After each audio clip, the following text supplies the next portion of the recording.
नमस्कार ताई. सर्वांना आनंद वाटला का हे सर्व बुके बनवताना? मला मला असं सांग की हे आज येस नॅपकिन बुकेने तुला प्रशिक्षण दिलं मलापासून जे बुके बनवतात कसा होता अनुभव, कसा होता? मी काय तू काय बोलशील याच्यावरती? खूप छान होता. मला म्हणजे शिकले मी ते बनवायला, जास्त नाही पण थोडंफार येते मला. बऱ्यापैकी. अच्छा, बऱ्यापैकी. तुमचा अनुभव कसा होता? म्हणजे असं म्हणजे हे करताना तुम्हाला मजा म्हणजे आनंद तर भेटला, पण म्हणजे याला तुम्ही व्यवसाय म्हणून बघता का? एक गृहिणीला घरातून तुम्ही व्यवसाय म्हणून बघता का?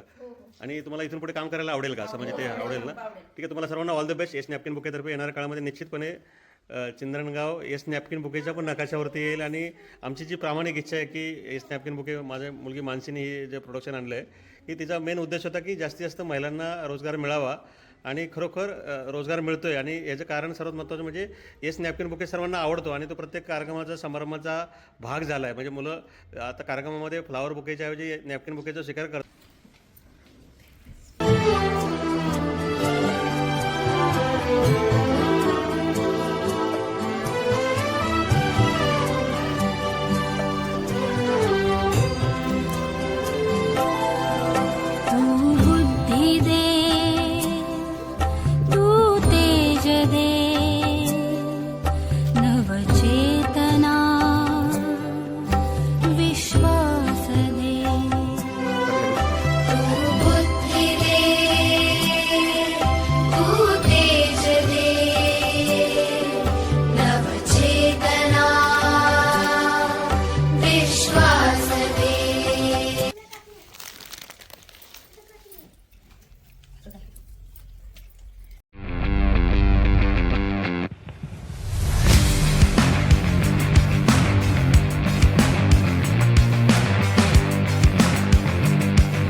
एवढा छान वेळ काढून आला तिकडे आपल्यासाठी बुके बनवला. खूप खूप धन्यवाद.